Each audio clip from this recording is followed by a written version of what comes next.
What's something you'd like to achieve in the near future? That is definitely an easy question. So we currently have 12 beds in our emergency shelter, and it's very simple. We want 24 by 2024.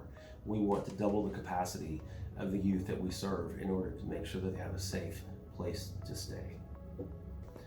Sexual orientation and religion are two volatile subjects to try to address in the same song. What would you say to those who disagree that someone who is gay can be a Christian? There are about 6 core verses in the Bible that most churches kind of take at face value.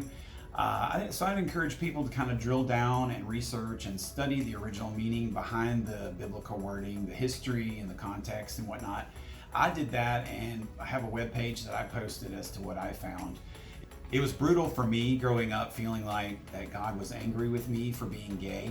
So I compiled and posted this information in hopes that no one with same-sex attraction would feel like they couldn't be a Christian if they are gay.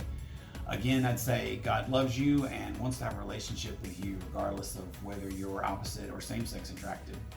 What would you say to the It Gets Better movement, to youth facing depression, suicide, from pressure to be something they're not? You know, Kirk, I think that hits really close to home for me. Growing up, not realizing that I would be able to live the life that I want to live, the way that I knew that I was supposed to live it, as sincere and honest as I could. I didn't necessarily see a huge way out, if you will, which is also what draws me to the youth that we serve at Lost and Found. A significant portion of our youth can't see tomorrow. They don't have a place to stay. And I think that when you look at the challenges they face, I really want to tell them that it's going to get better, and I mean it, because for me personally it has gotten better. And for me, I've been able to live the life that I want to live authentically in a way that expresses who I am. And all the fear that I had about losing my family or losing everything that I had to live for, it didn't happen. And if we can help these youth in some way see some sort of light at the end of that tunnel, it's worth it. How do you think this song will resonate in the queer community? Well, I think some will disagree with the spiritual aspect. I hope the addressing of other aspects like depression, cutting, suicide, homelessness will make the gay community feel like this is helping bring more understanding to those outside our community. How do you feel this song would resonate with the homeless LGBT youth you serve? It will definitely resonate with our population.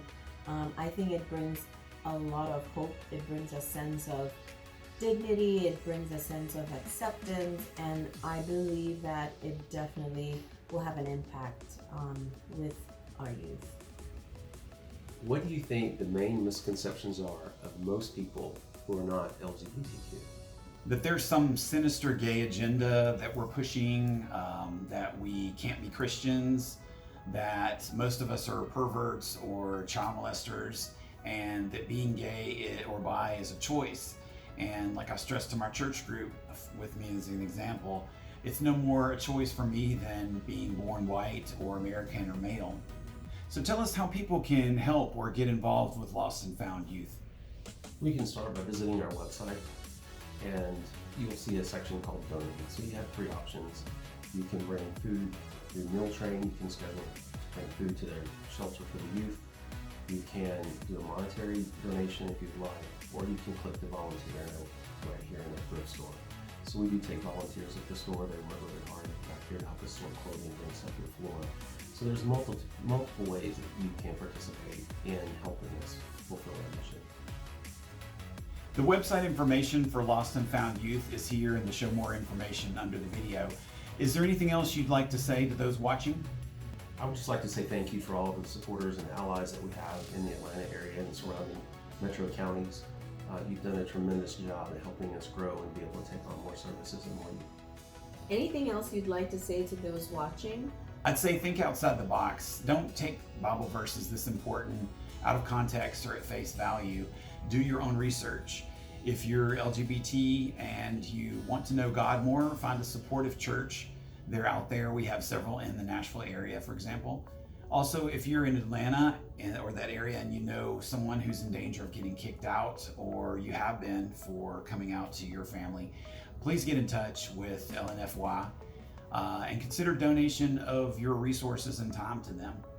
And check out our other music and follow us on social media. All the links are at our webpage, inevitablemusic.org. And finally, thanks so much for watching.